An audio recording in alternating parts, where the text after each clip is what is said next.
The Tim Heale Thirsty Thursday live stream from 7 until 9 weekly. Here's your host, Tim Heale.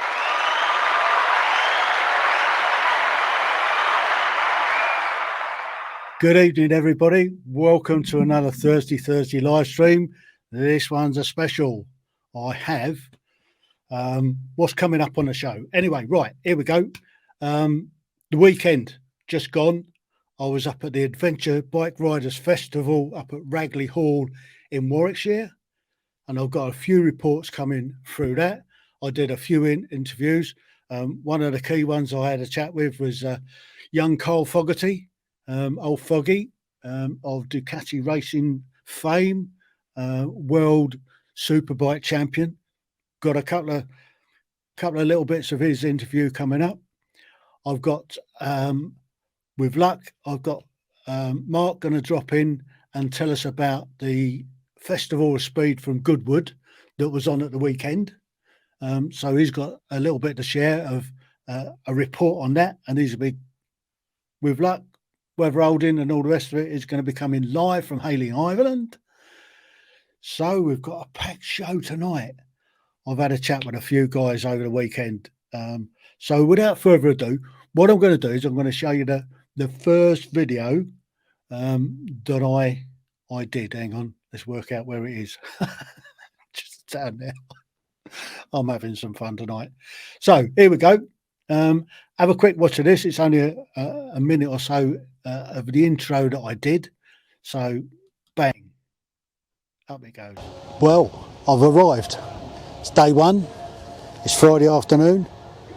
It's 6:20 already. I got here about 4 o'clock. As you can see, bikes parked up, tents up, and I was all done up and working by 4:30, which is a result. This place is absolutely immense. It's massive. There are so many bikes here. There's so much camping. There's so much here. It's unbelievable. I'm in one of about 5 fields, I think. We'll just pan around that way and have a look over there. All that white over the back there is kind of a bit where the start of it is. But if you have a look around here, there's bikes, tents everywhere. This, and just up behind the trees there, is where the hall is itself, the Ragley Hall. And then if you have a look down, bikes, tents, all the way down to the tree line. Keep going round, and look, anybody recognise the flag there? I'm parked up next to some Remy guys. So look, there's another multi-strider going through there. So this is just massive. I mean, this is only half of it. There's a load more way over there, and beyond those trees, there's a load more. So there you go. That's what it was like. I can't explain. 400 acres of wall-to-wall motorbikes everywhere. It was brilliant. I'll show you some more clips a little bit later. I'll show you the interviews that I did later. I had a chat with the guy that was responsible for the marketing of the whole event. They spent a year marketing the event, and had a really good chat with him. He told us about how he went about it and all the rest of it, and the team that he had. So that's coming up as well. I had a chat with a young fella that has got 2 world records, one for going around the world the quickest, the youngest on a motorbike, and he also holds the record, still holds that record. The first record he's lost, somebody else has beat him to it. But the second one, he's done the most capital cities the quickest on a motorbike ever. And he holds that record at the moment, but he'll tell you about that anyway as we go through. And there's a few clips of him having a chat. I had a bit of a nightmare. And I was doing an interview with another guy who went round the world on a scooter and sidecar, a scooter and sidecar. Who'd have thought it? And just as we're starting the interview, the camera went off. Fortunately, I've got the audio, so I've cobbled a few clips together for that one, which you can have a look at in a bit. So, motorbikes. Personally, I'm down to one motorcycle nowadays, and I'm okay. I can just about cope with riding that. But as you can see, just in the background over here, this one here, if you look closely, it's yours truly on his old 749S at Brands Hatch, no doubt. And yeah, happy days. It was a great bike to run round on a track. It's horrible on the road. Trust me. I never really got on with riding it on the road, but took it to a track and God, it comes alive. What a bike. If you ever want a track day bike, 749S is the bike to have. It's got just enough power. It's got 110 horsepower, so it's got bags of grunt in it. And it just angles. It's just brilliant on the track. So as we go through the evening then, if you want to put comments in the chat box, if you want to ask me a question, put a Q next to your question, and we're coming live from the Heale Manor. So if you also, right, we've tested it out already, so it does work, the system does work, just means I've got to put some headphones on to hear it, but we've got the ability for you to ring in and ask me a question or post something. So here's the number, put the number up. So if you want to give us a call during the show and ask a question, feel free. I've also, keep my fingers crossed, I've got some special guests coming on the show during the evening. I hope, as if I haven't fallen asleep, Harry. And so I've got Mark going to come in from Heale, Iceland, and he's got a mate of his over from America. So he's also going to try and jump in and have a bit of a chat, and we'll pull up his pictures and show them as from his time at the weekend from the Festival of Speed at Goodwood. So that's coming up as well. What else have we got going on? Well, so what's the time? I've got to keep an eye on the time because I've scheduled everything in. So I'm hoping it's all going to work. So also, let's just put this up just to remind people, you can subscribe to the channel, obviously, and it's free to do that.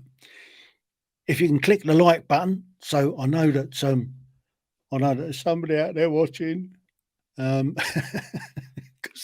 it's nice to know that I'm not here all by myself. So if you can click the like button, that'll be terrific. That doesn't cost anything either, and obviously you can put your questions in the chat box. So there you go. That's all the information that you need. So sit back and enjoy me waffling on as I do. So I'm just coming up now for just check me running order. Look, I've got a running order here and everything, so I know what I'm doing. It's not like normal where I just wing it. So the next one is right. I'm going to show you. Where are we? I'll show you around the rest of the stuff at the show. So without too much of ado, and here we go. This is what the main events area around the show. So let's just pop that video up so you can have a quick squint at that. And all the events are going on in here. Oh, yeah. This is where everything happens. So there's beer tents over here. This, what you can see just in front of you, is the Royal Enfield stand. So what we've got here is the Benelli, and next to them we've got the Royal Enfields, and those are all there for people to go out and do test rides on throughout the weekend. And here we go, this is, they call this horsepower, it's the Ural motorcycles, this is the Russian ones I think, and it's a sidecar experience. Just show you there, that's the Yamaha tent. So we've got the tyre manufacturers here, we've got Bridgestone, they were open earlier, but I guess that it's because it's gone 6 o'clock, they've all scarpered for the day. This is one of the big tents. In here you've got lots of people talking on up on the stage. I think to ride that bike you need extremely long legs or extremely well balanced, one of the two. This is my favourite stand. It's got my favourite bike on here, which is the V4S Multistrada. So this is Ducati's stand. They got pretty much most of their models there, so they're all finished for the day. So as far as the eye can see almost, there's bikes everywhere. So this is the Triumph stand, and all those bikes parked there are ones that you can sign up to have a go on. And then if we pan round a bit, there's the KTM stand, dead opposite. And there's all the Suzuki bikes. So Suzuki's here as well, they're all out for test riding as well. That's a BMW stand, so I guess they'll have a few of those that you go out and go on. I know where you can't hear nothing. Oh yeah, I can hear you now. That's my fault. I pressed the wrong button. Oh, turn it up. You see how the stress that I'm under this evening, trying to keep up with all of this. Absolutely shocking. Oh dear. I've got to the underpart, haven't. So apparently it's dry. It's dry down the seafront, but it's just getting there. And as you can see, it's, there's a river going through Havant at the moment until this cloud goes away, which is, I think, coming from Norway. It looked all right earlier. Black now. I mean, it was sunny in Waterloo when I left, but look at it now. Good grief. Anyway, while you're undercover, do you just want to have a talk through some of your pictures that that we did at the weekend? So I can actually see what's going on. That's why everything's under my seat at the moment. Right, I can pull it up. If I pull that up, there you go. There's Mark at the weekend. So who's that young fella stood next to you? Oh, that was taken about 3 years ago, that was, and that's Steve Parrish. Good old Steve Parrish.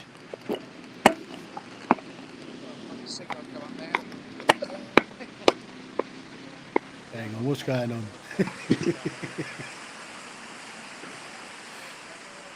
See, you can tell this is live.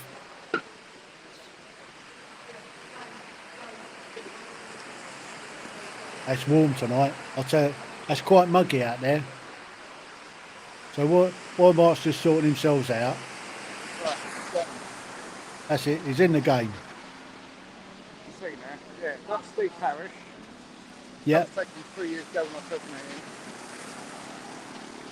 And I've done another, well, with COVID, two other festival species as well. All right. So whose bike there is you playing with? That bike there is the MotoGP Championship bike from last year. Johan Mears.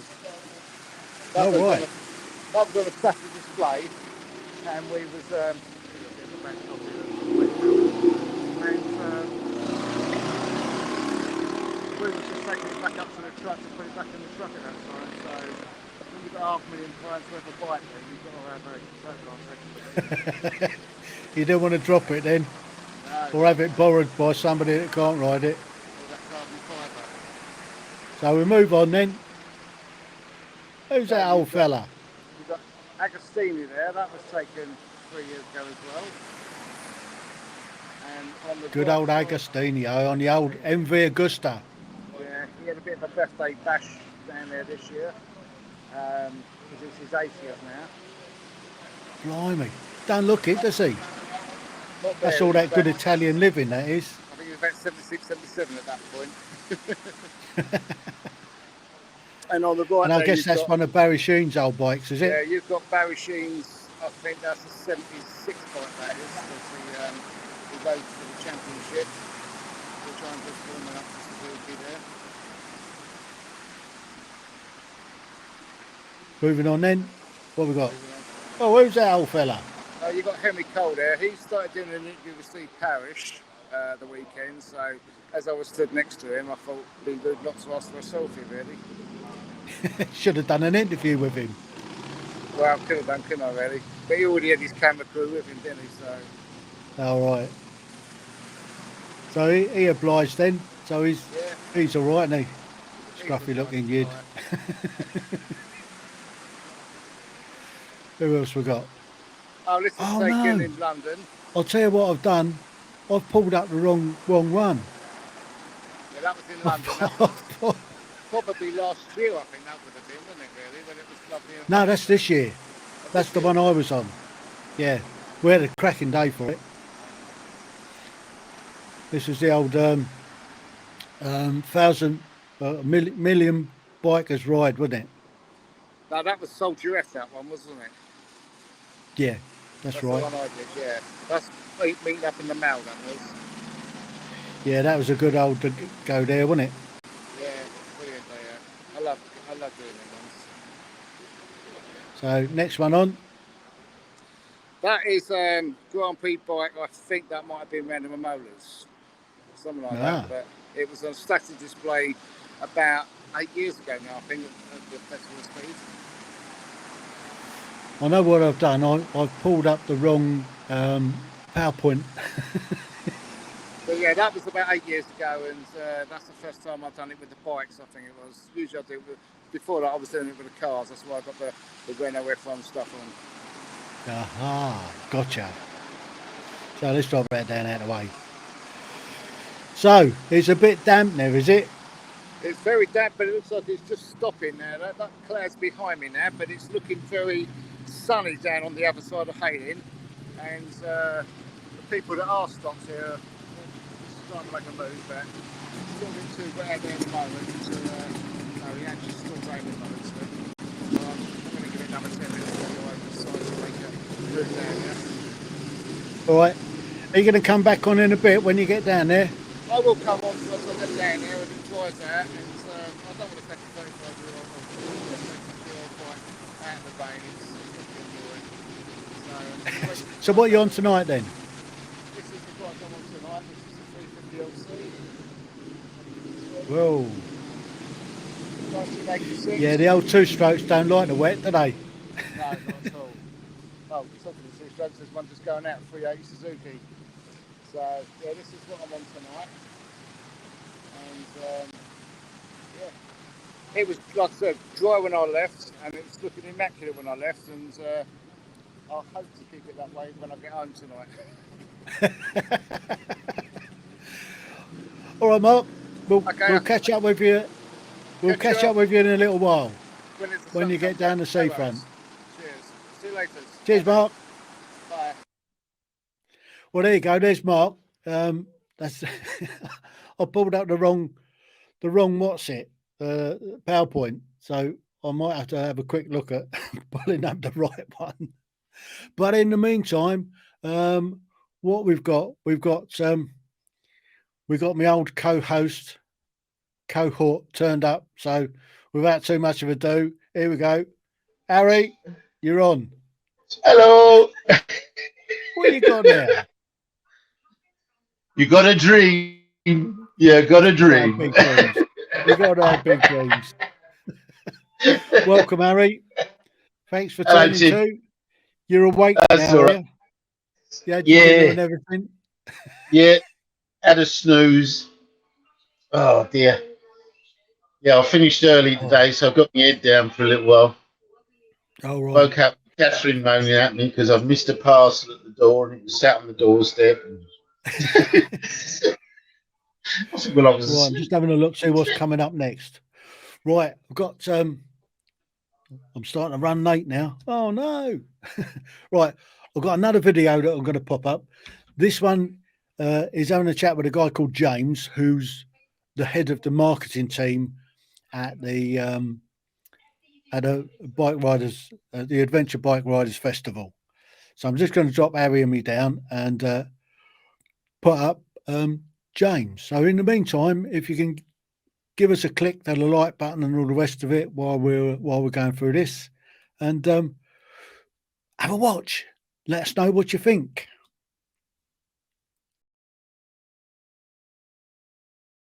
All the events are going on in here. This is where everything happens. So there's beer tents over here. This, what you can see just in front of you, is the Royal Enfield. For having a chat with us. I understand that you're the guy that's put all this together. Do you know what? On the marketing team. Well, I'll correct you there. I'm certainly not the guy that's put it all together, but I'm part of a team who worked incredibly hard for a year now to put on this incredible festival. I can't take any of the credit. There's, Alan, the founder of Adventure Bike Rider, is the man who had the vision and has seen it come to this, and he's got a brilliant team of people behind him who have made what is the greatest biking festival in the world, I would say, today. This is the first time I've been. Yes, yeah. I'm a tourer. I mean, I've got 1200 multi-style, so I tour. I'm not an off-roader by any stretch of the imagination, but I am totally blown away. I didn't expect so many people, so many bikes, all in one place. And it's incredible, isn't it? And it's great to hear that you're a road tourer as well, because, the ABR Festival, we do have the Adventure Trail, we do have the Adventure Park, but really it's a festival for all adventure bikers, and that means people that tour on touring bikes, any type of bike. We want people to come and enjoy themselves, and there's plenty of riding to do. But the joy is, if you do fancy having a little go off-road for the first time, there's the opportunity. Yeah, I'm getting a little bit too old for that sort of thing. Never. But I can just about cope with the road stuff, which is great fun. But I am totally blown away with this place, and it's set out so well as well. I mean, the big tents and everything, the food. I was talking to one of the guys who's saying maybe the coffee venues are a little bit oversold this year, but I think today they'll do pretty well.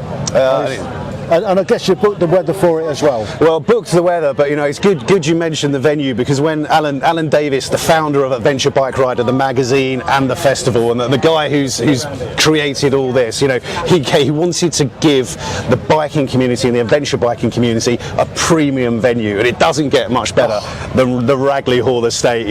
Almost 400 acres of pristine land, a wonderful place to ride a motorbike through, but also just to enjoy yourself in. And this year we've got more people than ever, but we've also got lots more food, exhibitors, bikes. We've got more of everything, but we also always want to have that community vibe. We want people to come on, and actually, Alan always says he wants people to come to a festival that he would want to go to, and I think there's a lot of smiling faces, isn't there? I think you've ticked most of those boxes. In fact, I think you've ticked all the boxes. Awesome. Thank you very much, sir. Brilliant. So thank you very much. Thank you. Enjoy yourself, and thank you for coming. Really appreciate it.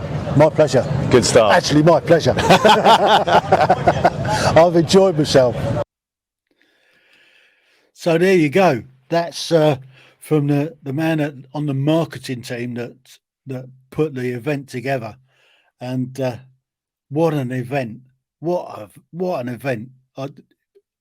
If you're a motorbiker, I'd recommend go there next year. It's terrific. Right, let's bring Harry back in. How you doing, Harry? I'm all right. I just thought I'd show you my little toy. Get your motor running. Get your motor running. Oh, I know. Those were the days. Let's put the number up on the board. So if we get anybody to ring in and comment on what we've done so far, that'd be great. And in the meantime, let me see if I can.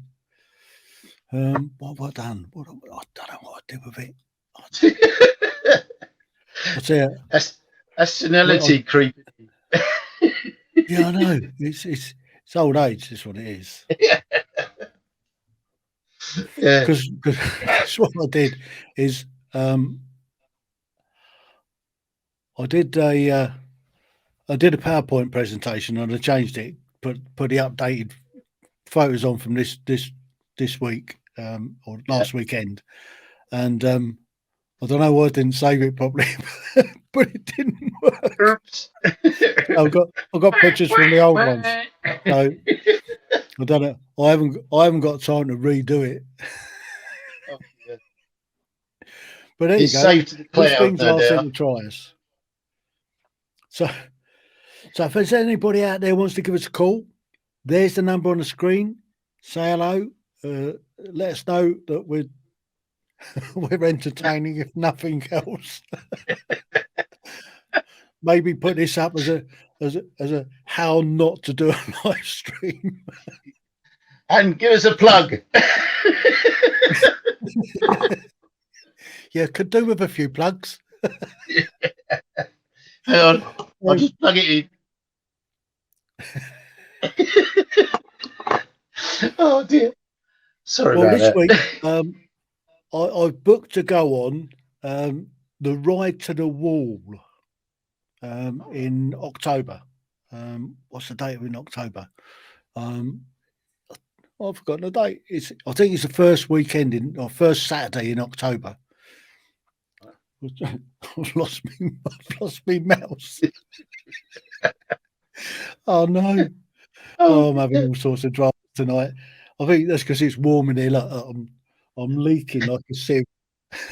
So, I think you need to get yourself an air conditioner. I think I need something. Yeah. So we're having fun anyway. Where are we? Oh, I can't find it now. It's gone. Which wall are we talking about? The National Memorial Arboretum. Oh, right. Gotcha. Oh, it's done it again. I don't believe it's done it again. I'm having all sorts of nightmares here. Anyway, it's in. Here we go. I can pull it up now. It is. I'll tell you when it is. It is the 1st of October, and it's at the National Arboretum up in Staffordshire. So I've booked to go on to that, and they reckon that there's somewhere around about 8,000 bikes all descend on the place. So I'm looking forward to that. That should be quite interesting, if nothing else. So there's another old mate of ours, Wee Graham. He's invited us to go and stop at his gaff for the night before, because it's a little bit closer than here to get to one of the start points. When the start points, you got to leave the start point at 8:30 in the morning. I don't you don't do that. I'd have to do like a Harry and get up halfway through the night just to get there. I'll give you a phone call just to wake you up, all right? Yes. Anyway, look, I'm falling behind. I'm now falling behind. So coming up now is when I can find it is the part 1 of the interview I did with Foggy. So without further ado, I shall introduce Carl Fogarty, who, known as Foggy, was I think he was about 7 times world superbike champion. So yes, here we go. You're right. He was there about 7 times world champion, and I think he still holds a record for the amount of wins of an English rider. So without further ado, let's pop Foggy up and then we'll come back in a minute. Going back slightly, do you remember? Well, just like I say, this is an awesome show, and I found one of my heroes, young Carl Fogarty. Young, I like you. Because he's a lot younger than me. I don't feel it today. So, Carl, what are you actually going to do at the show here? I'm here with Ducati. I've obviously got the new Desert X adventure bike here. I'm going to be riding that very shortly, maybe after this interview, on the big loop, adventure loop. Going to take out an adventure loop. You're taking anybody with you, or just? No, I'm going to follow this guy over here who's a bit of an expert on riding these things, enduro champion.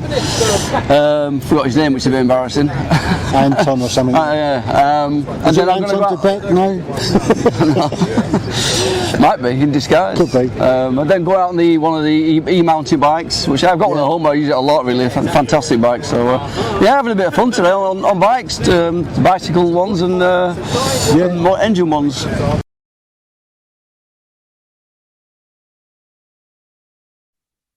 So there you have it. Carl Fogarty. Part 1. There's a bit more to come. We talk about something else a bit later. So stand by for that. So let's just click him, tick him off the bit. I was going to say, do you remember my helmet in Berlin? That was an Andre Agostini helmet. Ah. Yeah. So Mark had a chat with Agostini 4 I years saw ago. him. I put the wrong. I can't believe that I didn't say the right one and put it up. What am I like? These things happen. I mean, so under pressure. Yes. Unexpected laugh, check flies. I know. But what am I like? Anyway, let's have a chat about motorbikes. Years ago, what was your first motorbike? My first motorbike was a Honda 90. Ooh. Step through. I could tell you something. I got it for practically nothing, so and I was slightly underage. Oh, we won't mention that. Weren't we all when we first started mucking about with motorbikes? And I only drove around on that for about 6 months, and then I proceeded up to a CB 200. Ooh, well, I'll tell you a little something about those Honda 90s. At the Adventure Bike Riders Festival, there was a couple of dozen of these things came in, and I mean they're all caked up in mud and everything. But these guys have been round on the course. I mean, they've been going round on the course, mud, covered in mud. They were, but they all turned up on these little Honda 90s. They're in there. I got all that camping gear and everything. I mean, where they put it all. I mean, you should have seen the way my bike was all loaded up with a tent and my big thick firm arrest and my chair and everything like that. Yeah, and a change of clothes. It was. I mean, where these guys all put their tents and everything like that, I haven't got a clue. But no, it's something to sort of write home about. See that side. Yeah. I mean, there's all sorts of bikes there, but it wasn't just the adventure bikes. I mean, they were predominant, but there was lots of other bikes there as well, all sorts that were just there for the camping and going out and test riding all the different bikes that were available to go out on. So I didn't actually put my name down to go out on the track myself because I have to look after this old car of mine. It ain't getting any younger. That well nowadays. I don't. And when I do, it takes a long time to recover from it. Yeah. So tell us about your little on the 200 then. My 200, I got that when I was in training at Shorncliffe Barracks, well, Napier Barracks, obviously. And that's the one where they've said that it's illegal to put these illegal migrants into, isn't it? Well, it was okay for I was there for a year, so it was pretty all right for me. And they should be thankful they got a roof over their heads. Nobody else has offered them a roof over their heads all the way across Europe. So that's it. Sorry, crazy. There you go. Such is life. I used to park it outside the block.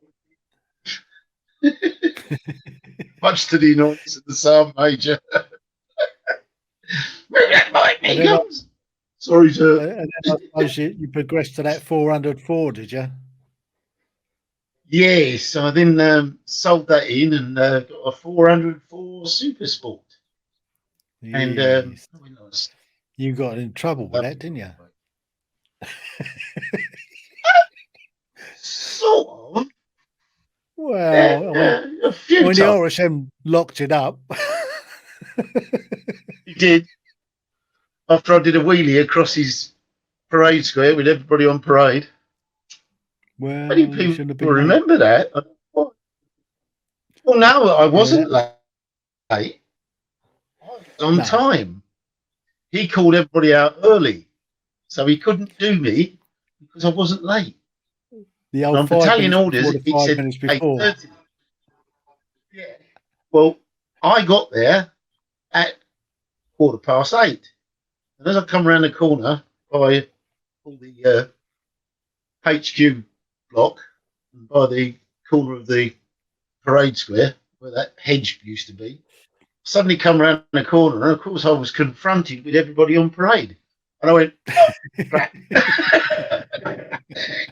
quick zoom across the square, and that by the cookhouse was Holy Land and all his henchmen from the RP lot. And he thought he was going to stop me. I just shook my head. I thought, you're not stopping me. Literally, I went straight through the middle of him. He parted, and I went through, went down to the car park, parked my bike, put the chain on it and everything, run up to the block, because I was already in uniform, run through the top of the block, because luckily the back door was open, dropped my helmet on the bed, which actually bounced and landed on the floor, run through the block, down the stairs, out the other end, and there was 6th Platoon with a blank space. Down went Icky Boy, stood up to attention, with his hat on and everything, and it was, get on parade. So I just made it. What are you like? And even Sergeant Livingston, Sergeant Livingston in charge of us, turned round, and when he looked over and he thought, you weren't there before. I was now. Yeah, it was later on in the day when I went down to get my bike. Yeah. I'm just going to say a quick hello to some people that have stuck the old thumbs up. So there's Brad, William and Martin have all stuck their thumbs up. And Graham has given us a big smiley. Or is it a laugh? I think it's a laugh. Well, yeah, it probably is. As I walked down the road towards the back gate, there was Corporal Holy Land stood on the veranda. Just above, there was 6 steps coming down, if I remember. And he's looking at me as if to say, smiling away. And I went, have you seen my bike? He said, yes, I know exactly where it is. And he took me in, and there it was in the cell, locked up. He said, how are you going to get it out of there? Key, click, electric start. Started it up. I said, you better open the counter. Drove out. All the prisoners were cheering as I went out. And as I was coming down the steps, there was the orderly sergeant and orderly officer coming down the road. As I was bouncing down the steps, and I went, evening, sirs. Shut off up the road. Oh dear, what you got to do sometimes? Anyway, right. I've got to stick to the running order. I'm now running about 5 minutes or so late. So just going to, what am I doing? I'm dropping that one down. We've got another bit of a video coming up. This one is just showing around some of the other areas of the site. So here we go. What's this? Ooh.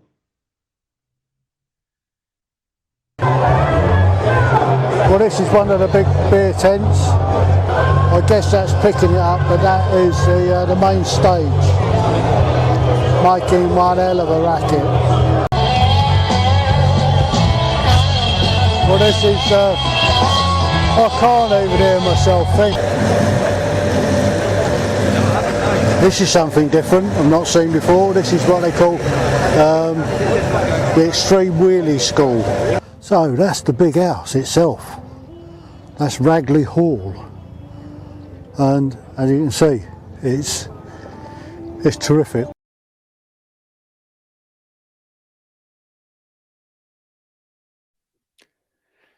So there you go. We're back in the room. So that's that was freezing a bit, my like. I mean, no, it was all right. It wasn't that cold at all. I mean, we had a few thunderstorms coming through on the Saturday video afternoon. Was freezing. Oh, yours? I can only apologise. It was working fine at this end. There's one or two technical issues at the other end. I just got a Snapchat. It was like, Sorry about that. Oh, I better take that off, else we're going to end up playing that again. Me. So where did we get to? So that's what the site was like. I mean, it's a huge site. It's over. They reckon about 400 what's it? Doobry thingamybobs. There was a lot of space. 400 acres. That's the word I was looking for. Acres. It might have been hectares, but I think it was acres. So, but they said, so you're challenging the Glastonbury Festival.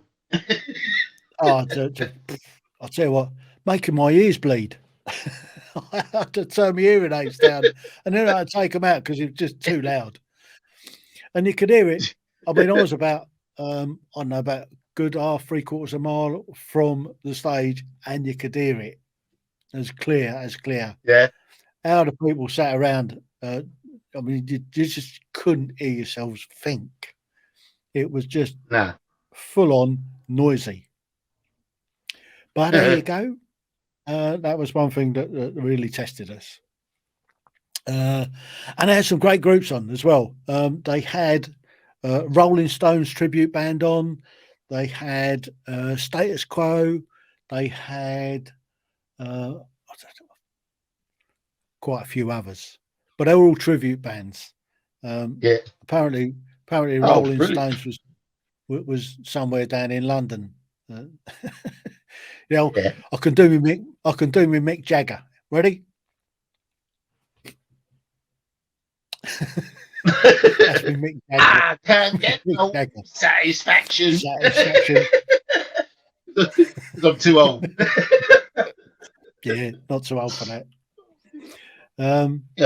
Anyway, because I'm now running behind, here's the first one of a young fella called Reese. Now, he'll tell you what he did, but he's quite a clever little lad. So we'll ping him up. Are you ready for this? Stand by. This is young Reese. Adventure Bike Riders Festival. Reese had the world record for going round the world the quickest on a motorbike. Yes, well, the youngest, yeah. The youngest. Yeah, the youngest, yeah. How did you manage that? So that was back in, obviously, as you can tell, I don't have the record anymore. I'm 30 now. Just still a boy. Still a boy to some. Yeah, that was back in 2014. I rode a Triumph Tiger 800. 71 countries, 57,000 miles, to be the first youngest person to do so. I still hold as another record, which is the most consecutive capital cities visited by motorcycle as well. All on a Triumph Tiger. So that's kind of, that's the pinnacle point, the credibility and the name. So in itself. Wicked. Yeah. So, and you're still doing sort of tours and stuff? Are you still trying to break records, or the record breaking's gone, is it? Yeah, the record breaking's gone at the moment. Obviously, I still hold one, but obviously using that credibility, that knowledge and experience of travelling the world, and then obviously now taking people on tours with Globebusters. So obviously using that name, using that sort of knowledge, so then customers can come on and then do epic trips themselves without the stress that I had going to borders or missing fairies and all this sort of stuff. So yeah, with that real safety barrier. I guess that's one of the biggest problems is that in the planning stages, working out which borders you have to get to, because you can't cross all borders. Some borders won't let you go through, so you have to find a different border. You have to have, I guess you have to have a carnet for the bike certain countries, and all the kit. And did you film it when you went round, or did you just... My world trip, I did film it. It's all on YouTube, Instagram, that sort of stuff.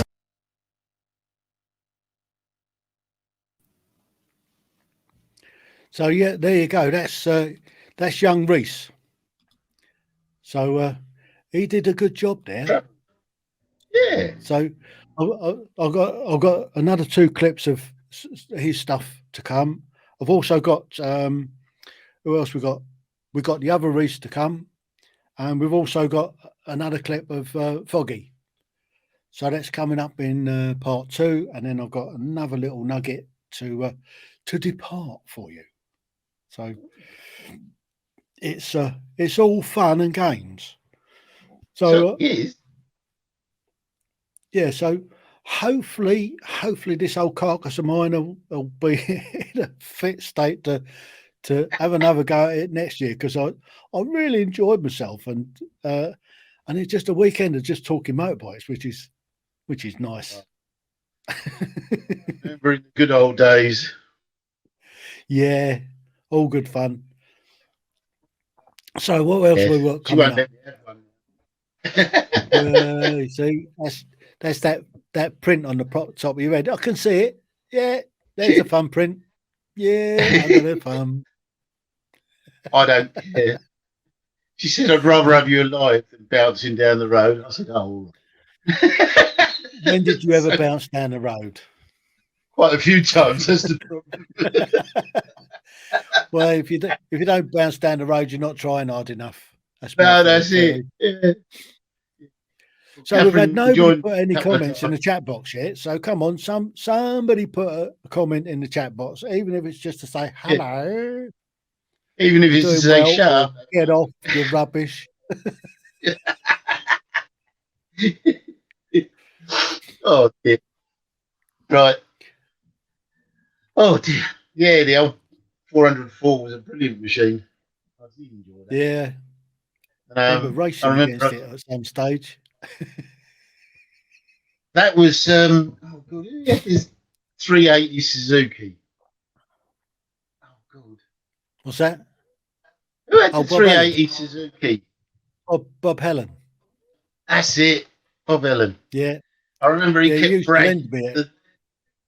He used to keep bragging that the 380 Suzuki could beat the 404, blah, blah, blah, blah, blah, blah.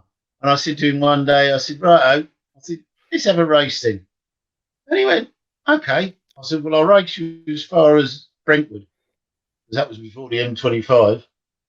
And we went up the back road, up towards the M2, come out on the M2, and we was neck and neck all the way down the road. We was neck and neck. And you remember the big hills you went up before you go over towards Dartford Tunnel? I'll call it Strood Hill. No, not Bluebell Hill. It's further along. It's on the actual A2. And as we hit that, I dropped down to 5th. I just went straight up. Of course, being 2-stroke, he died on the hill.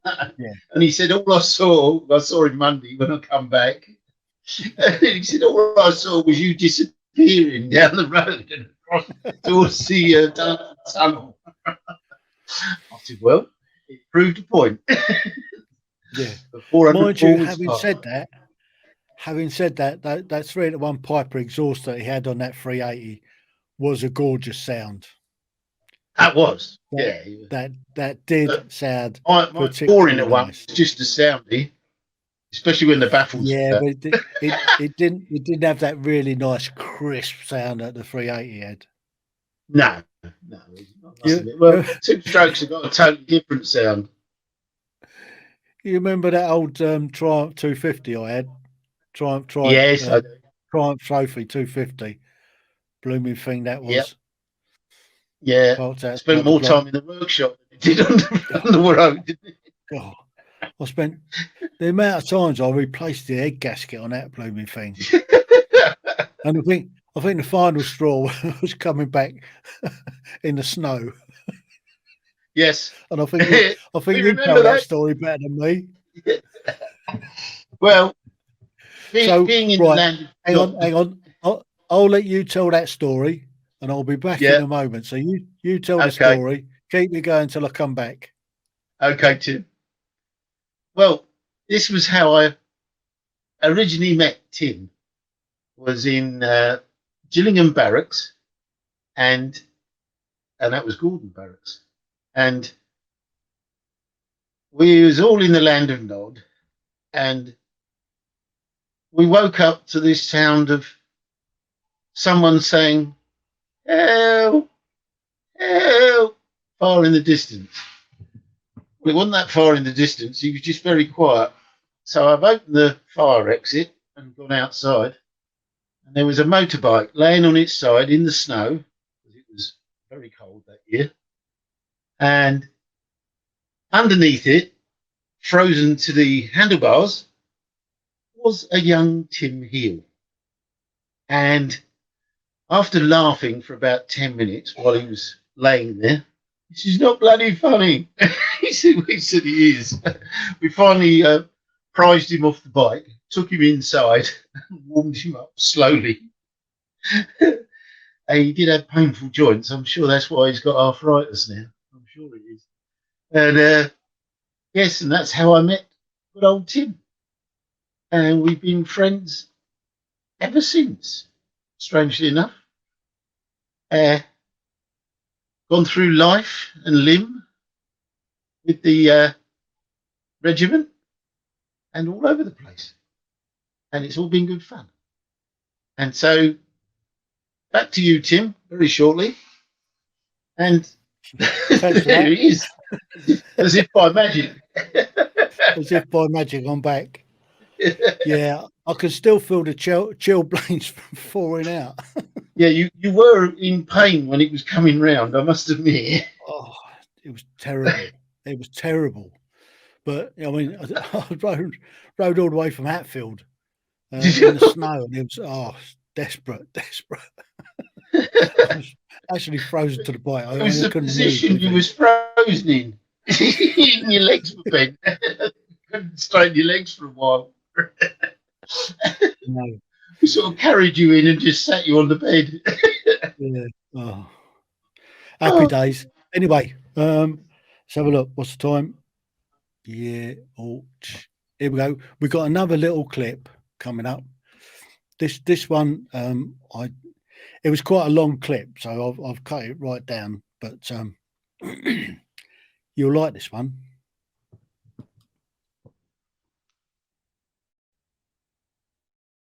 Nick, what are you doing at the show? Literally getting our name out there. We're trying to capture some new customers, existing customers, just trying to help out as much as we can through the hard times at the moment, trying to get cheaper discount for members and non-members, and yeah, just trying to get our name out there and help as much as we can, really. Yeah, do you use underwriters or yeah, a lot of the time? So yeah, you're fishing around. Exactly. Yeah, so almost a comparison within ourselves. So we, as a broker, we deal with dozens of insurers. Some of them really well known. So we always try to find the best insurer for each client. So we go through the client's needs, you know, what bike it is, what they like to do in their spare time, what they do for work, and yeah, we'll tailor the policy as much as possible to the client. Brilliant.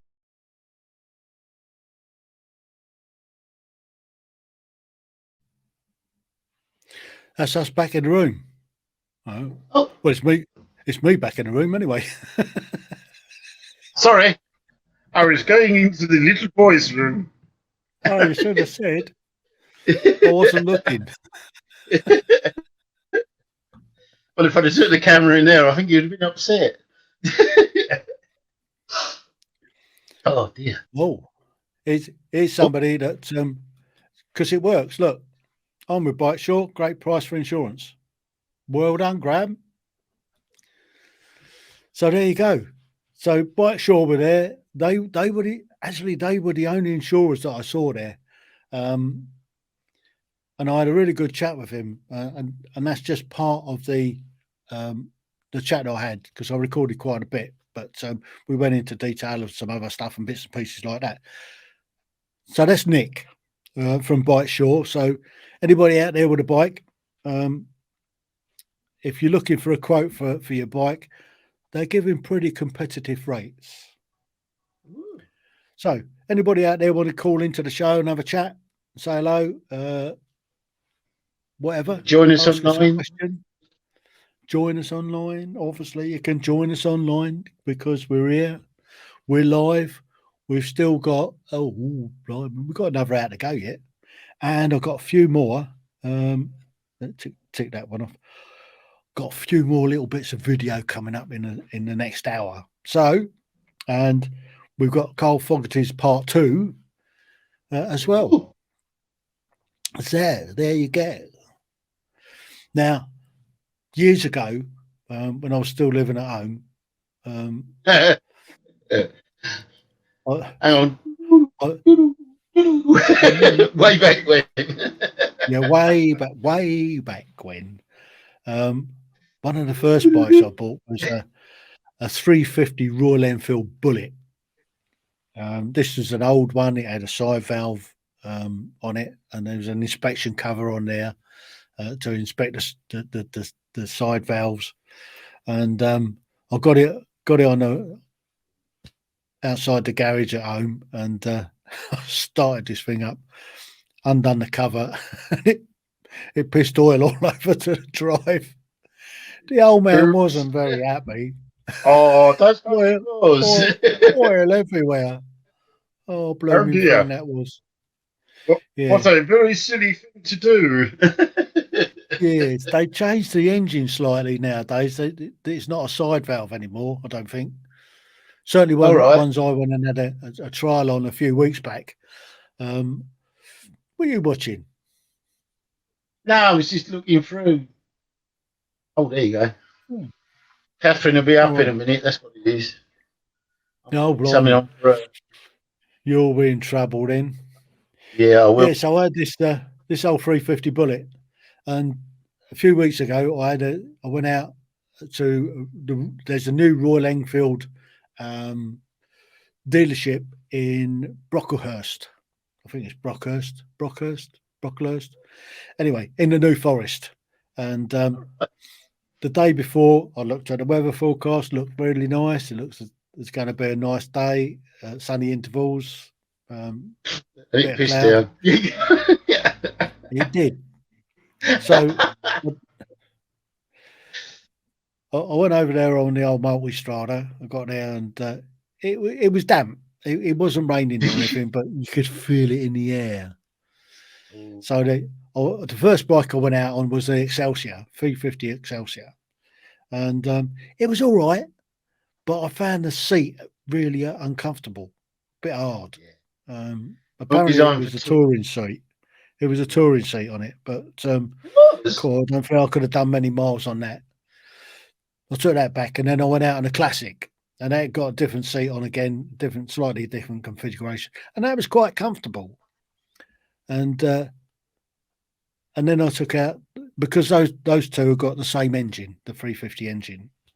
And what I didn't like about the Excelsior is the riding position. It was sort of your feet are sort of up and forwards, and they're not 8 bangers, but they're what's names. Oh, now we're going to have young Mark coming back into the game in a minute. Are you ready, Mark? Here we go. Mark and his mate. You're in Martin from Oregon. Oh, Martin from Oregon. How you doing, Martin from Oregon? I'm doing fine. Brilliant. Fine. How about yourself? Hello, Martin. Yeah, good. Thanks for joining the live stream. You're coming in from Heale Island Live. I can see that the sun's come out now. It's drying the out. sun's here. It's just black over heaven. Just find everybody else off, isn't it? Yeah, apparently it's been a bit of a light turnout tonight because of the weather. I'm not surprised. I say, you fair weather drivers. Yeah. Well, it was monsoon weather, I'll tell you, coming on here. So you're going to give us a bit of a show about then, Mark? So your guns on the back. Can you see that black clouds behind me? Oh yeah, nice. It is black as anything over there. Black as a pair of boots. Wicked. Yeah, So Is I'm it coming gonna your watch- way? No, it's going over to Bognor by the looks of it at the moment. So I think we Yeah, should let be Bognor fine. have it. So you're going to give us a show around some of the bikes? Well, there's not a great deal here really. Not making excuses. Show us some bikes. How can you? Hang on. Got a couple There of you Oh, GBZs. I'm trying to turn this camera around. I don't know how you turn the camera around. Oh, neither do I. Wouldn't it be that one? No, that. try turning the phone round. I'll turn the phone don't- round. Is it that one? Turn the phone round, it'd be easier. No, not there. Is it? No, they are. This is all this. That's a long way to this come turn for up one there night tonight. from Oregon. There's a couple of nice GBZs. And there's a few around the corner here. All right. Well, show us the bikes, not your ugly mug. We can see up, you know. That's the And that's cap it. there, is it? Oh, it looks quite nice there now. No, well, the sun's out, yeah. So I'm going to go back to mine because my keys are still in the bike. I'm sure nobody will borrow it. Mind you, did you leave your helmet with it so they could? Oh yeah, that's next to it. Yeah. That'll be an insurance claim then if somebody's nicked your bike and your helmet. Well, yeah, I won't be able to There it go home then, will I? I'm stuck here. Won't get me dinner tonight. There's a calf. You might get a burger at the cafe. So that's an awful long way to come for one night, isn't it? From Oregon. Oh, I'm over here for my brother's wedding. And All right. I'm playing tourist with my wife, and she wanted to get a castle fixing, so I took her to Arundel Castle, and then I messaged Mark seeing if he was in town, and he told me about the bike night, and I'm like, yeah, I'm in like Flint there, and so I haven't seen this Dump the on for wife. 40 years, so here I am. Brilliant. I say Well, you you dumped the don't sound wife like- then. You don't sound like a septic. Yeah, I've been in the States 34 years. I often tell people I left home, I left the country at the same time, and I just come back for the occasional visit. But still Essex boys though. yeah, still Essex Yeah. boys. Fortunately, I can laugh and not get spied on by a bunch of speed cameras. Well, don't speed then. We'll get to know Well, where you they can are. escape the Unless they've speed got these cameras and go mobile back to ones. Oregon. Can't hear it now because it's suddenly got Little bit very loud noisy. there. There's a few bikes. But they're over turn, yeah, they turn up, and so as soon as they park up, well, I can hear you again. Happy days. Oh, There's loads of them. So Oh. this is Hailing Island bike night. Thursday is Hailing Island bike night during the summer, and there's a cafe down there, and they all turn up on a Thursday evening. And again, thanks to Mark, we've got a outside broadcast. So we're doing an outside broadcast as well. How cool is that? You don't get that on all the other channels, do you? I think that's Oh, better. no, you don't. The noisy ones are cleared off now. That's the result then. So do you have a bike in Oregon? Yeah, I have two bikes. I run a 2014 Honda VFR 800. That's kind of like my bike to go places. And then for mischief, I have a 2019 Yamaha MT10. So Ooh. I liken that bike to a Wookiee because it pulls your arms and legs off when you open it up. A bit like my Multistrada when you put it in sports mode. That tries to throw you off the back Yeah. when you hit the gas tap. Took me 6 months to get the anger right in sports mode on it. I kept hooking the front wheel up. I'm not much of a wheelie expert, but you didn't need to do much with it. Just hit the gas tap a bit hard. Whoop, Get down. Yeah, I've got to be careful on it. The old Americans don't like you doing it. No, I'm sure they don't. I can give you a few tips on doing a wheelie, Tim.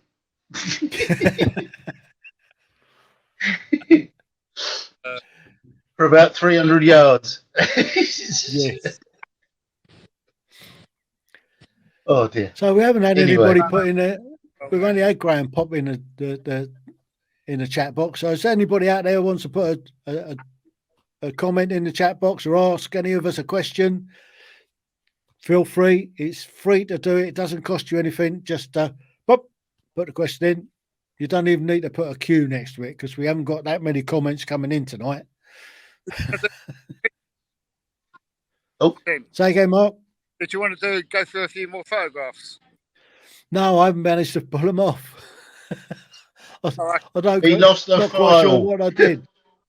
I lost the file. I think when I didn't hit save when I saved it. So. Yeah, we could do it another week. We'll put something together again. Yeah, there's bound to be another one. Did you see that? I've booked to go on Ride to the Wall in the 1st of October. Yeah, I'm doing that. You're doing it as well? Yeah, I'm doing that. I do it every year. All right.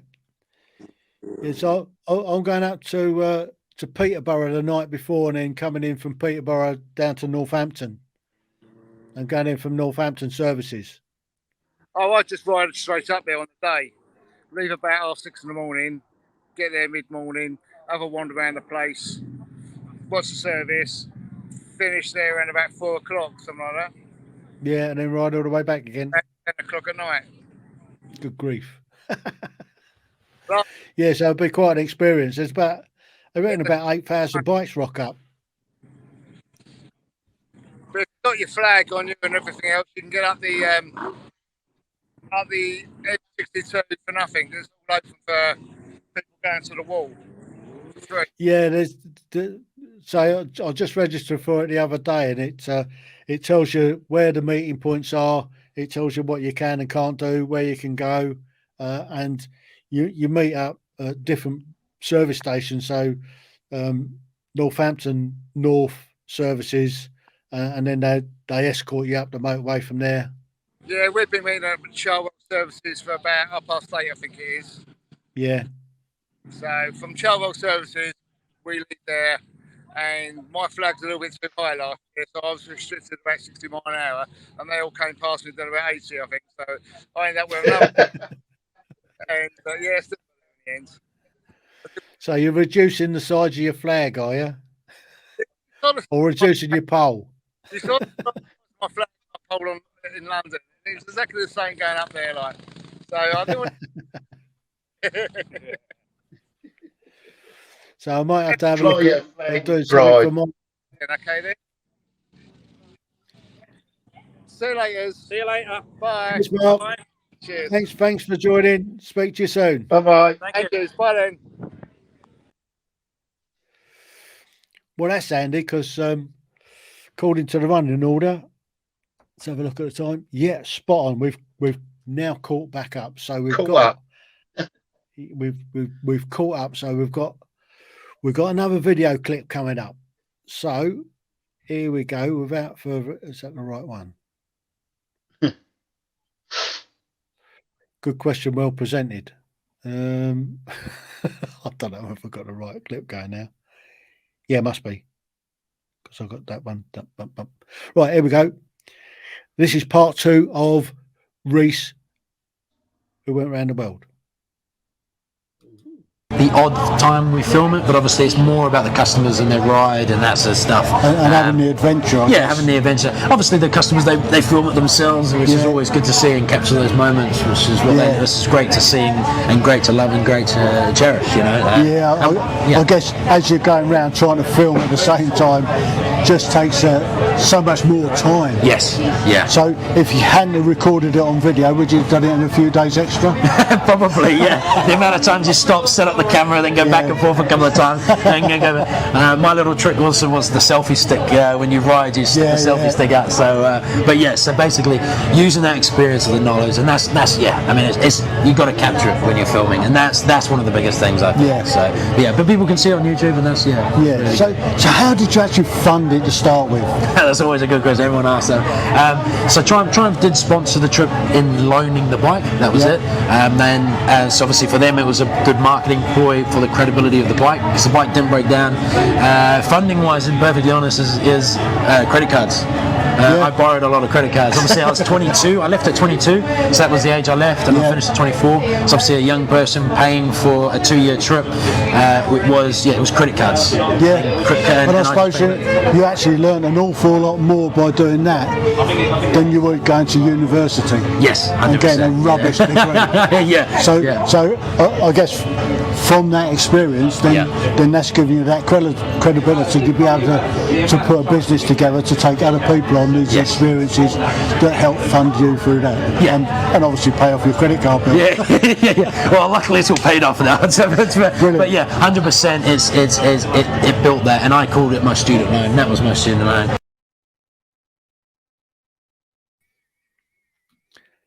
So there you go. There's Reese part 2, and we've got one more to come from him, and then we've got the other Reese as well, and we've also got part 2 of Mr. Fogarty, MBE. So Harry's back in the room. How you doing, Harry? Yeah, I'm still here. Did you catch all of that? Yeah, I did. That was interesting. Well, I mean, for a young fella to get a sponsored bike to ride around the world, doing a YouTube, using his credit cards. So I guess that kind of works out. Yeah, I mean that's got to be an easy way of doing it, isn't it? Stick it all on the credit card and try and pay it off when you get back. But I guess it's if you can get some followers and stuff like that. That's it. I think that's what kind of makes it is if you can get a bit of sponsorship, and I guess he's made now because he's had the records, and he's living off the back of it. So I think he was saying that his next what's name was to go to, he's off to Iceland. So there you go. Oh, hang on. Hang on, Stuart. I'll see if I can sort something out here. I'm just working out how to do it. What am I doing? We got Stuart wants to jump in. So let me just do that. And then I need to do, where are we going with this? Give us half a second. So keep talking, Harry, while I'm trying to think what I'm doing. Okay. Well, Iceland. Apparently, there's only about 3.5 people in Iceland. About 3.5 million. Yeah, that's about right. Yeah. There's about 3.5 million people in Iceland. I mean, I've been to Iceland a few times, and it is a fascinating place. I should think it is. Yeah. All in volcanoes. Mind you, it is helplessly expensive. It is very, very expensive. Well, seems to be all the Nordic countries are very expensive, especially when it comes to drinking. Well, yeah, I mean they do know how to charge for booze. when we were up there, when we were up in Norway, we went up on the boat, and we were in Oslo, and we went into, in fact, it was an Irish bar in Oslo, and we paid 19 quid for 2 pints. You couldn't make it up. I think it's in.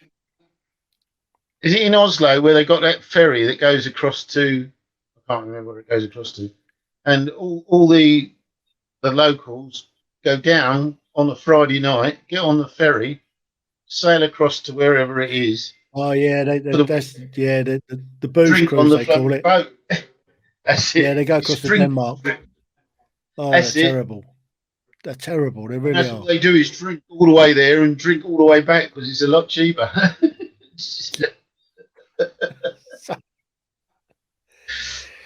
I've got to check that off. Fill up for the week, basically. Yeah, they do. I mean, they're terrible. I mean, the Norwegians are particularly bad at it. They just drink themselves stupid. But what they do is they drink before they go out, and then when they go out, they only buy themselves a drink. It's common that you don't buy a round. And well, if you bought round, I think you'd have to mortgage your house. Yeah. Mind you, the cost of living up there is, although everything's more expensive, the wages are a bit better up there. Oh God, yeah. So yeah. So just a quick one for Stuart. I'll send you a link on WhatsApp. So Stuart's going to be joining us in a minute, hopefully. Okay. With a bit of luck. Hello, Stuart. I need to pop out again. Oh, right. You're pop out again. I might be, yeah. But what I'll do is I'll wait for Stuart to pop in and then I'll nip off. Okay, Tim. I'm just get a bit of a froggy throat. Oh no! Talking about froggy throats. Yeah. There's a fantastic new Thatcher's cider that's come out that you might want to try. It's blood orange cider. Whose cider? Blood orange. Blood orange cider. It looks like Iron Brew, a bit darker. It tastes fantastic. I tried some the other day. It was cheap in Morrison's. 8 cans for 10. Blimey, saw you coming, didn't they? Well, that's not bad, actually. They're quite big cans. They're big cans. Yeah. A little one. Yeah, but that was pretty cool. I've got my vitamin C intake from those. Sort of. Oh, right. Help with the old throat, you know. Yeah. I drunk the last one today. Oh dear. So it's all gone then? Yeah, I'll have to go round there again tomorrow and get some more. As one does. As one does. As one does. So anyway, I'm gonna unashamedly give my podcast a bit of a plug. So where's my podcast thingy? Okay. I have been doing. I've been doing loads and loads of podcasts lately. I've now got 2 podcasts going out a week until the end of October. Bloody hell. Yeah. What did you used to do? What's that? What did you used to do for a living? Nowadays, I just talk to people. I just talk to people all day long. And you haven't even got to leave the room or the house. I know. I mean, it's great. I mean, here I am at Brands Hatch. In fact, I was on somebody else's podcast the other day. It was a radio show. He went out live on a radio show in San Diego, California. So I was on somebody else's show. And in fact, I've been on a few other people's shows. Yeah, I think so. I'm not. You know what it is with the Americans? They can't understand it, so they put up subtitles. Yeah. No, it's good. As I said to an American once, he said, "Oh, we speak the same language." He said, "I speak English." I said, "No, you don't. You speak American. I speak English."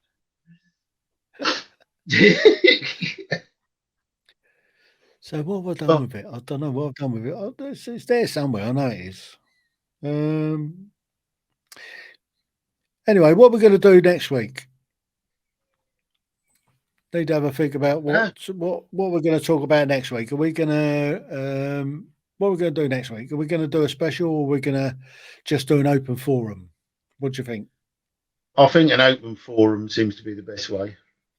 Yeah. Get everybody in. Get them to give Yeah, their we'll have point. an open forum next week. Talk about Boris Johnson.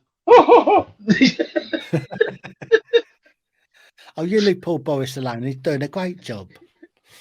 Actually, I'll tell you what, he's doing a bit better than bloody Starmer.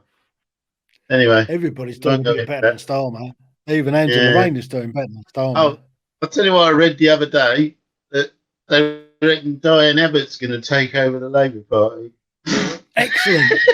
That sounds like a really good scheme, that. Right. You take over for half a minute. I'll be back. Okay, Tim. Oh, well, on the subject of Diane Abbott, no, we better not go into that one. Anyway, let's get off the politics and let's go into my day yesterday. I had a long day yesterday. I went all the way down to Hastings. Then I went across to Shoreham. Finished up in the top end of Hove. And then all the way up to Enfield. And talking of Enfield and motorbikes, apparently BSA are now going to be reintroducing their old bike, because classic bikes are doing really well in sales. So they thought, well, we may as well sell them classic bikes. So that's what they're doing. So it'd be nice to see them back on the road. Yes, they were very forthright machines. Easy to work on, easy to maintain. And you didn't have to keep going into the workshops with them. Like these new bikes, they can be a bit of a bugger sometimes. No, you just need a drip tray under it. Hello, Tim. Back. I'm back in the room. And so is Stuart. How you doing, Hello, Stuart. Hi, Harry. Hi, Tim. Hello. Hello, Stuart. I was just saying, Tim. Need to check on the time. Got a couple of minutes before we go with the next video clip. Woo! What have I missed? Oh, you missed loads. You missed taking part one to of get in. Yeah, sorry about that. You missed Carl Fogarty. Oh Part no. one. It's all right. I've got part two coming up. Part two will be up. Old Agostini. A photo of him. And a picture of Agostini. Yeah. Giacomo Agostini. MV Giacomo. Augusta. Yeah, Giacomo. I remember him, yeah. Yeah, he was a terrific rider. Yeah. He was. I was just hearing Harry talking about the BSAs. So they're bringing out a new model, are they? Yeah, well, I think it's an old model they're just reintroducing. Apparently, because retro bikes are doing so well, they're actually bringing out BSA 125 and then introducing other bikes in the range as they go along, I believe. Yeah. Well, an old Bantam. Bringing out a Bantam. Yeah. Remember that Bantam I had in Gillingham? I had one. I had a Biza Bantam when I was about 14. I had a 175 Bantam that was done up as a scrambler. And we used to take it over the training area and rag it around over there, remember? Yes, I do remember that. Yeah. That's what we did. I used to live in Essex, and we bought this Biza Bantam off this guy. We were about 14 at the time, three of us, me and my brother and a mate. And we got on it and rode it back to the little village. All three of you? All three of us on it. No helmets or anything. And the coppers, the local village bobby saw us and stopped us. And we got off, and we're coming down this big hill. And he said, "Oh, you shouldn't be doing that. You know, what are you doing? What are you doing?" We said, "We were just rolling down the hill. We didn't have it. It doesn't work. And it's got this red hot engine." Glowing in the dark. we got a bat around the back of the head and told her not to don't let him see us riding on the road. wish it was still like that, don't you? Yeah. Nowadays you just get into trouble for saying some hurty words to somebody. Yeah. Anyway, right. This next clip is of a young fella that went round the world on a scooter and sidecar with his mate. Now, just after we started recording, what happened was the camera cut out, but I managed to salvage the audio, so I've played around it and put a couple of bits and pieces in about this. Now, right, you ready for this? Yeah. This is another race, but spelt different. Right. Okay. That's it. We're kind of up and running then. Yeah. So, what's your name? Reese. Yeah, Reese. I've already done a race this morning. Really? Yeah. Too many Reese. Too many. Knew that. Yeah. The youngest Reese to ride around the world. Really? At the age of 22. I know what you're talking about. Yeah. Yeah. On a Triumph guy. Yeah. Awesome. Yeah. Well, I'm one of the first people to ever drive around the world by scooter and sidecar. So, wow. Two Reeses. Two Reeses in one day. Yeah. Who knew it, eh? Yeah. There you go. Yeah. Anyway, nice to meet you, Reese. My name's Tim. Nice to meet you, Tim. Yeah. How you doing? So, how did you get into bringing these into the country, the Urals? So we got into it by basically, we did our sort of round the world trip by scooter and sidecar, realised that free wheels are a heck of a lot of fun. And then we heard that Ural were making a re-emergence into the UK. And we got in touch with the guys out in Portugal, which is Rob here. And we just said we really liked it. And we went out to do a bit of riding and thought it was absolutely fantastic. And then we thought, how can we get involved?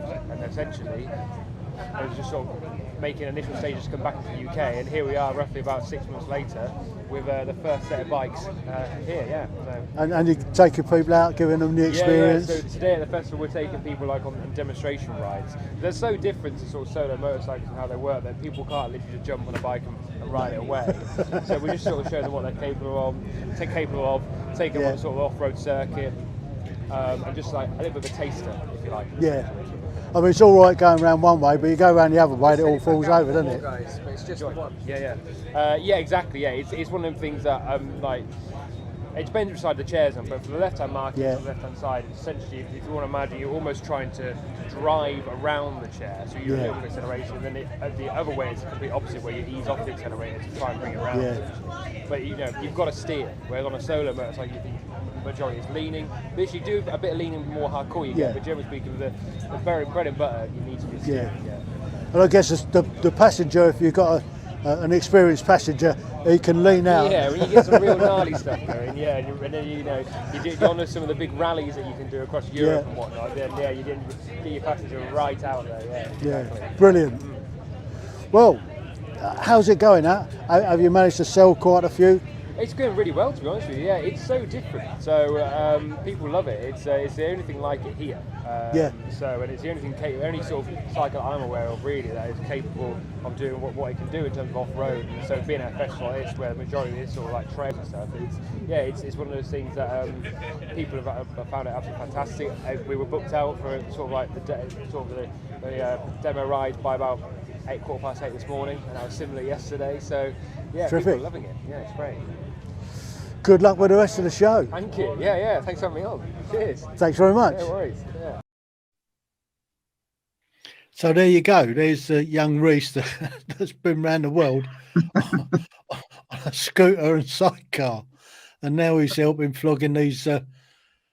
Should we be saying the Russian Urals? That's an interesting looking motorbike, isn't it? Both the back wheels are driven, isn't it? The sidecar's wheel is driven as well as the bike back wheel. Yeah. I thought about having a go on one myself. Yeah. But I never got round to it. So maybe next year. Now I know what to expect from this show. So they shaft driven? Yeah. It's a copy of a BMW horizontal twin. And so it's shaft drive and all the rest of it. But the Russians have copied it, basically. They nicked it during the war, I think. And they've been producing this, and they just refined it, I suppose, putting putting the shaft drive on the sidecar as well. Yeah. So yeah. Good bit of kit. Hope they got a limited stiff lift. Yeah. So have they got a limited slip diff? Probably. I'll tell You you sound what. like you're speaking in Russian. You sound like you're speaking in Russian, Harry. Try saying that when you're drunk. You've been on that blood orange cider, haven't you? Oh, that was lovely. Got to try that out, mate. Thatcher's blood orange cider. I'm going to plug it as much as possible. Oh. So we've still got a couple of what's names to go yet. A couple of videos to go. We've got the last one of Reese and the last bit of Cole Fogarty's. Mm-hmm. So before the end of the show. Yeah. Cool.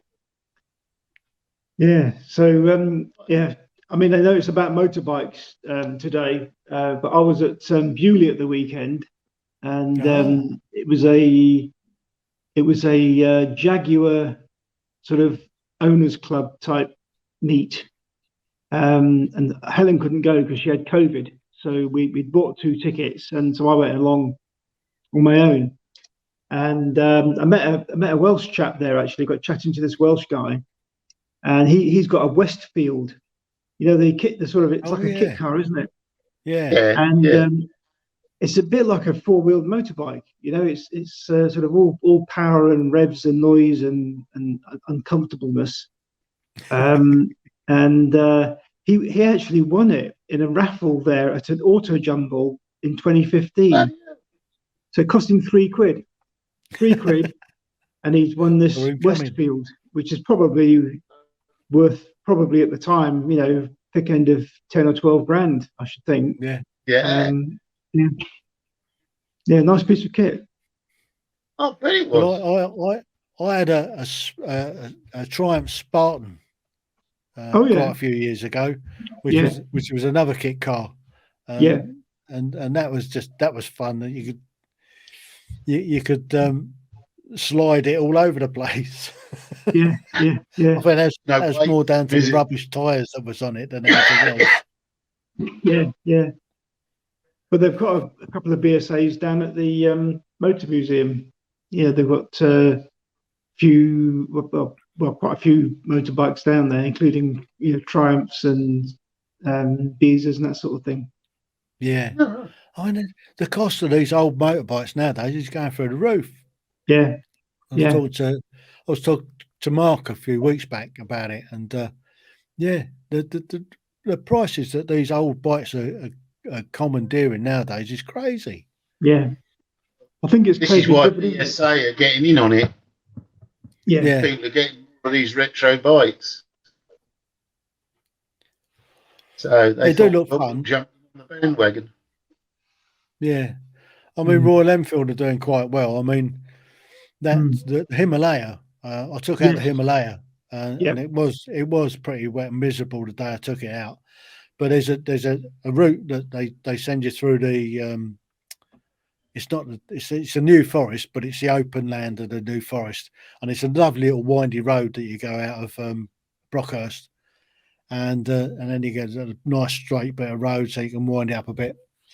And I thought seriously about having one for under £5,000, about 4.5 grand on the road. It's a great little adventure bike. I mean, it's got a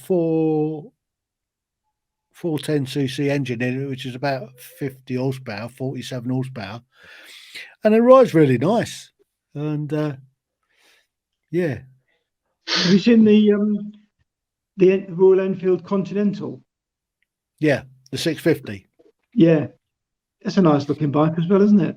Proper. Yeah, I thought because it was such a rubbish day, I was going to think about going out on one of those, but then I binned the idea because it was so wet and horrible. Yeah.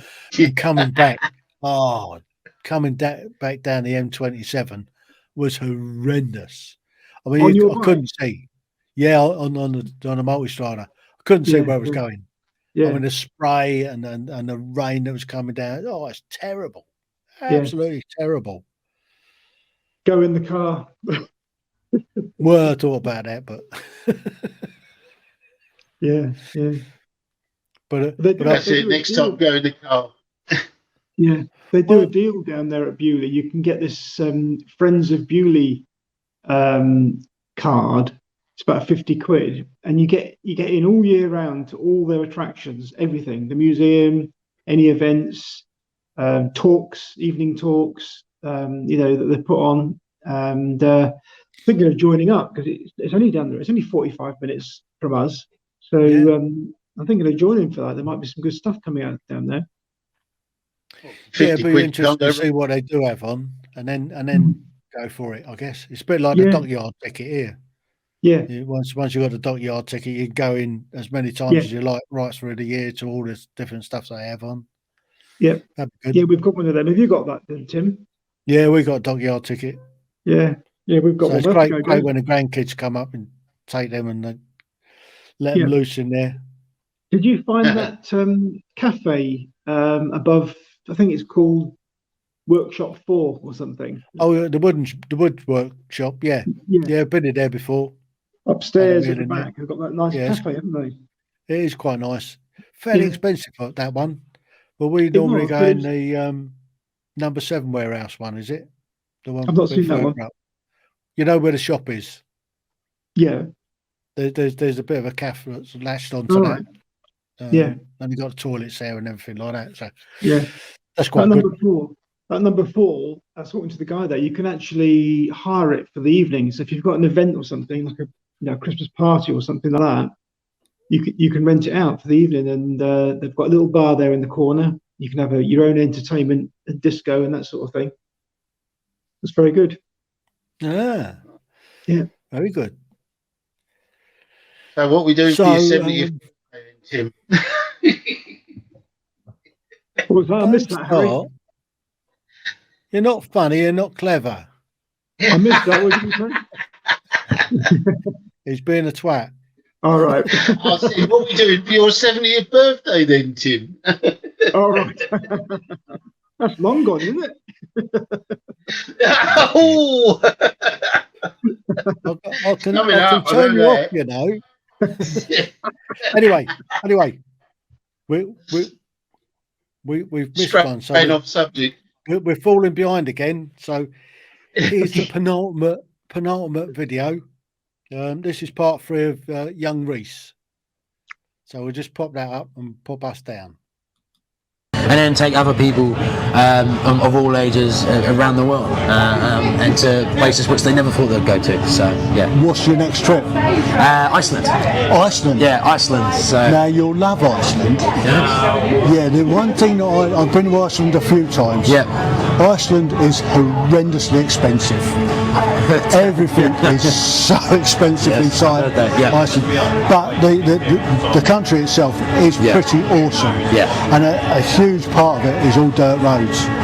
So I guess you have to learn how to ride on dirt roads. So drink less beer and ride more dirt roads. Yeah. With the cost of beers. Another tent.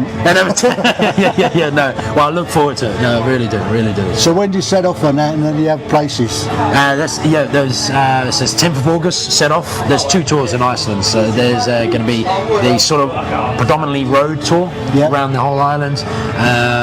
That's probably got a couple of spaces, and then there's straight after that there'll be more off-road tour, but that's fully booked. So then obviously it's next year from there onwards. So that's and then it's Morocco in September. So Morocco. Whoa, I'm off to Morocco in September. Oh, I might see you there then. Maybe not, because I'm just going over on a ferry from Algeciras for the day. Yeah, for the day. Okay. I think I'm there for a month, so it's okay. Yeah, actually, I've done quite a lot of Morocco in the past, and you'll love it. Brilliant.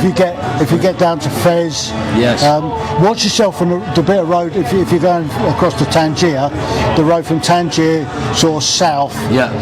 Don't do it in the dark. Don't do it in the dark. And don't do it if it's wet. There we go, duly noted. It's a horrendous bit of road. That first bit down to Rabat is horrendous if it's wet. It's so slippery. You'll see it when you go down there. And the locals at night, there's no lurch on these donkey carts. Wow.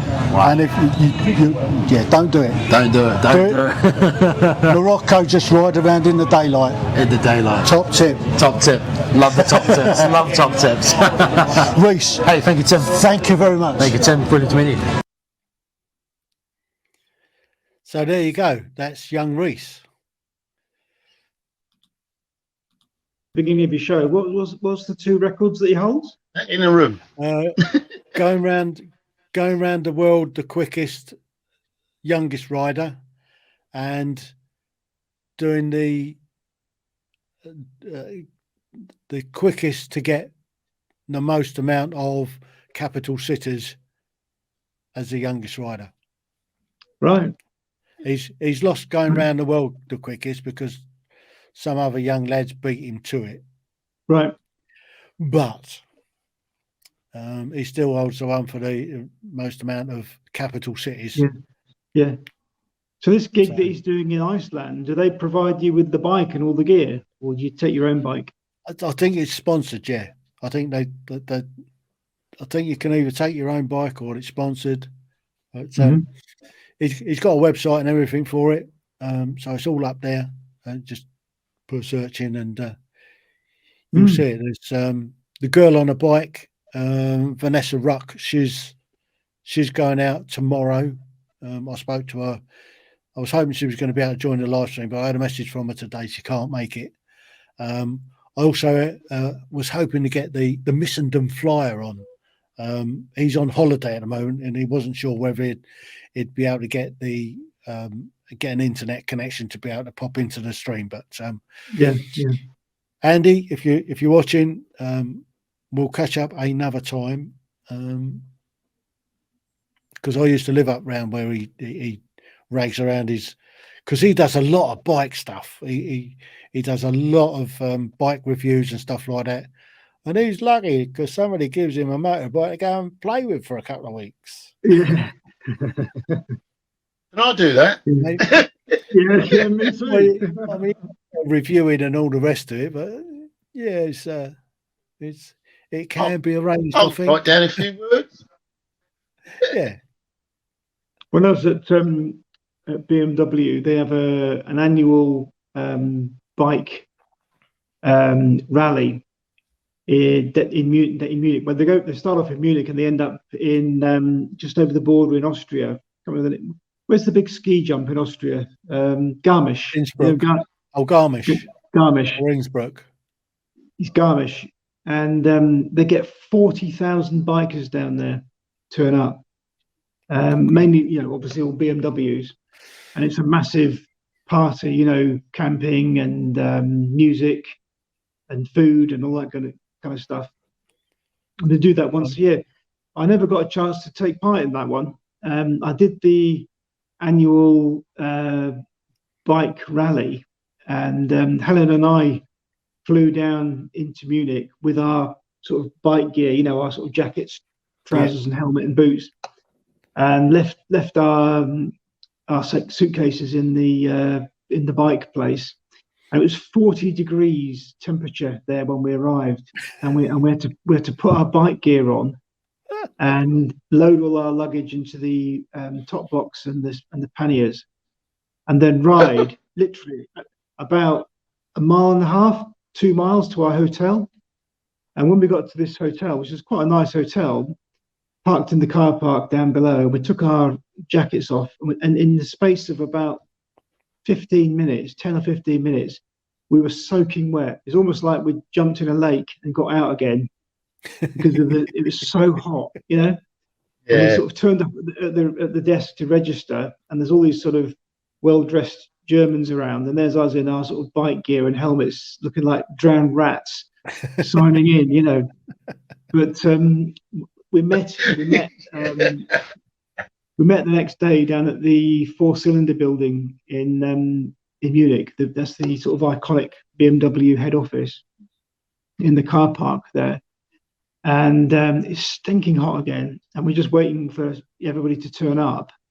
And then we've split up into 3 groups. There was a sports bike group for the big boys that want to go ragging all the way down there, sort of thing.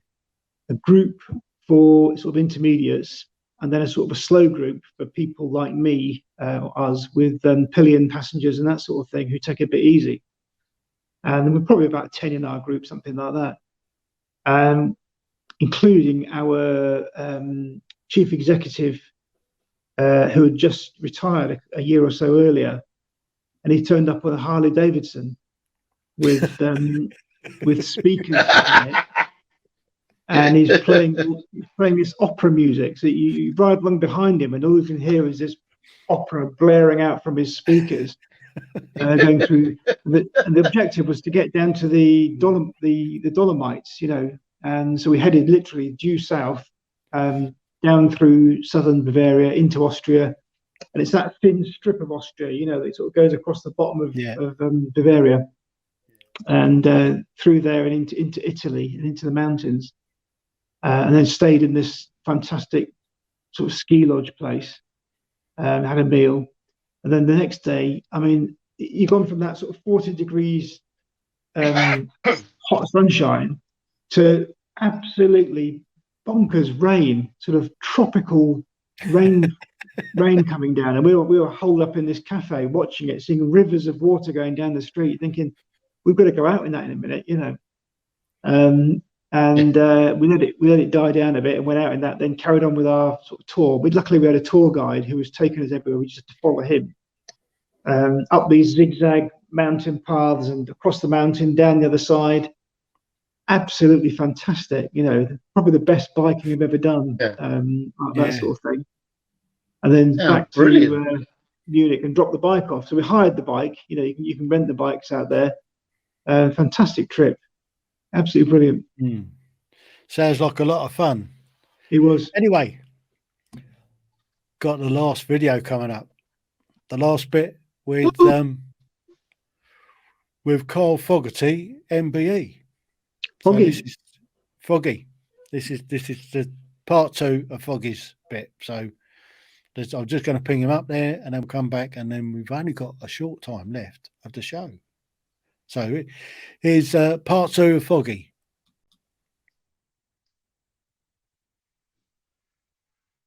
You been out on the V4Ss yet? The Panigale, or you mean the Multistrider? Sorry, no. I rode one about 3 months ago, and it was amazing, to be honest. I was surprised how good it was on the road. Just one of the easiest bikes I've ever rode on the road. It was just incredible. Yeah. I'm nearly that close to buying one when mine was in for a service. I've got a 1200 Multistrider. I've had for 12 years now, and I love it to bits. Good. But I'm nearly parted with her. But my pension won't stretch enough. Carl, thank you so pleasure, much. Mate. Pleasure. Keep going. Keep going yourself, mate. Take care. Thank you very much. Cheers.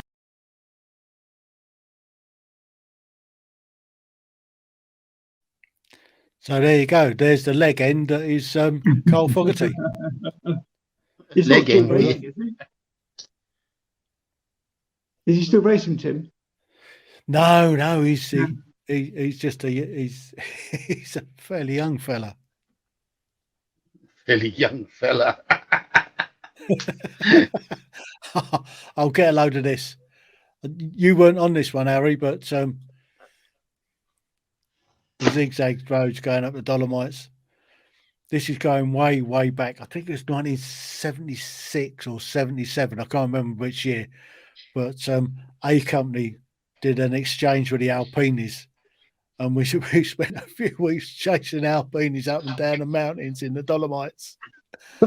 Oh, it's crazy. Thanks for reminding of us that, Graham. Was it in 40 degrees temperature? No, it was late year actually. It was still fairly cold. There was a bit of snow on the tops of the mountains, and it was as far as I can remember. But it was in a little village called Corvara, and years later I've been back there 3 or 4 times skiing out of the place, and it's a fabulous place. Corvara is a predominantly Italian resort where Italians go, and then there's not many Brits go to that particular resort, but it's a lovely little village. when we were there was it's still there actually. There's a camp, an Alpini military camp where they base themselves out of, and it is a terrific ski area. If you ever get to ski the Dolomites, the Sella Ronda, you could do it.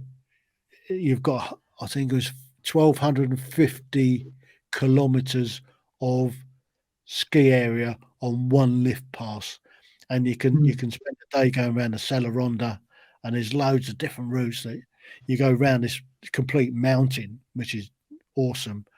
Then you can get a bus up to the hidden valley, which takes you drops off at the bottom. You go up on a cable car and you go down this valley, which is about 10 miles down this valley, which is pretty awesome. There's another story about how I broke a ski just coming off the top, and the ski just took off, and I've still got the binding attached to my foot. And trying to ski down on one ski, telemark, was a little bit of a challenge, I must tell you. But I did manage. Anyway, we're talking about motorbikes tonight. Yeah. So next week we're going to do an open forum. So we'll talk about anything and everything. Bit of this, bit of that, maybe a bit of politics, maybe a bit of muppetry that's going on around the bazaars. So I was interested to see that Harry's got his England rugby shirt on. Is that in advance of the England-Australia match this weekend? Yes. Yes, definitely. We could talk about that. We reckon we're going to win. Do we reckon we're going to win this week? Yeah. Well, the way that we're playing, I don't know. He's brought in another big boy, hasn't he? Has he? He's got Bruni Polar, and he's got another Polynesian big boy. I can't remember his name, but I probably couldn't pronounce it even if I did remember it. But he's got another big boy in the squad, which we need more weight apparently. Yeah, well, we've got Courtney Laws is captain, right, for the series, so they kept him on as captain. Who else they got in? Danny Kerr. Danny Kerr's got a start again. So he's been recalled to the England squad. So he's obviously playing quite well at the moment then. So we'll see come Saturday afternoon how they get on. Well, I think it's I'll Saturday morning, isn't it? Yeah. Yes. It's not on Saturday mainstream morning. telly. It's on Sky, isn't it? It's not on mainstream telly. Yeah.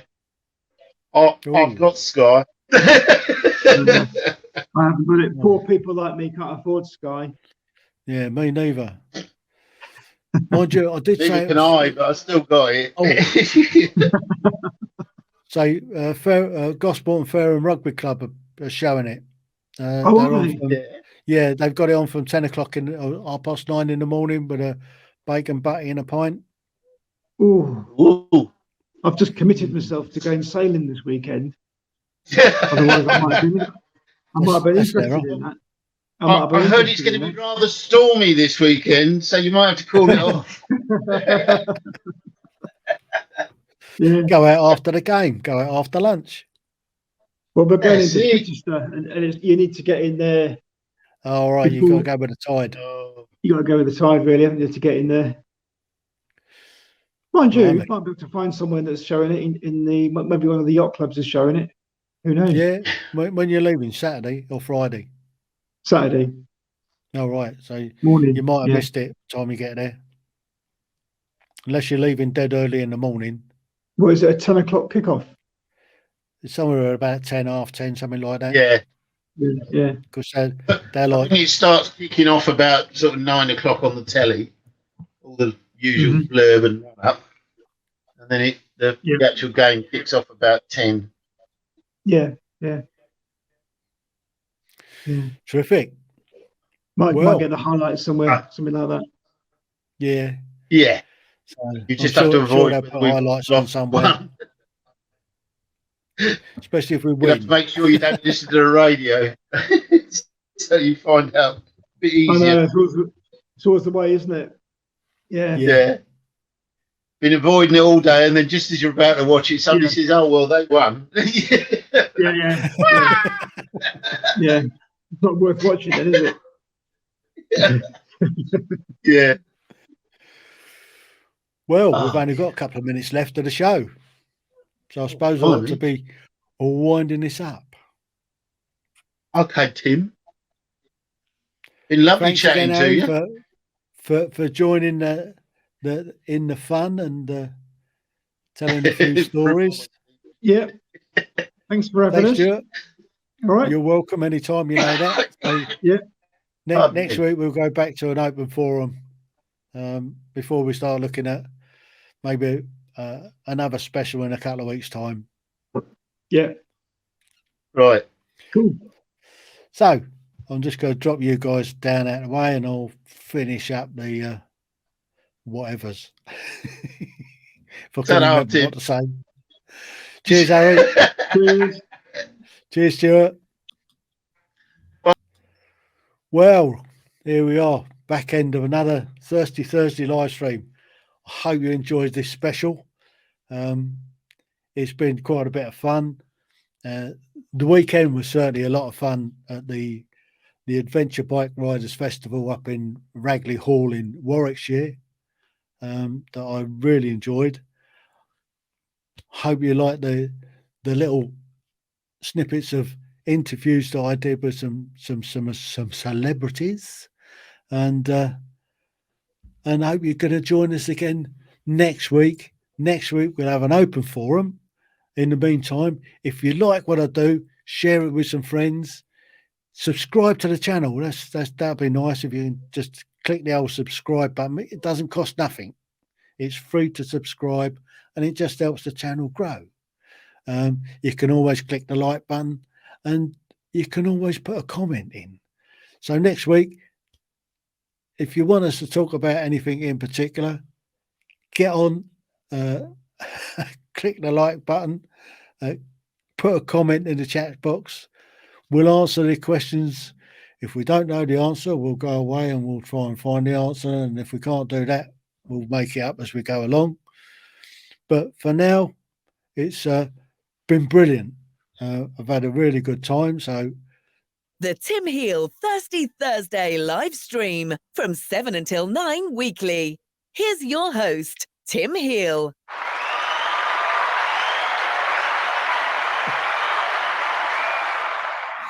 So, but there you go. If you don't laugh, you end up crying. So, until next week, when we do another Thirsty Thursday live stream, coming live from the Heale Manor. Until next week, thanks for joining in.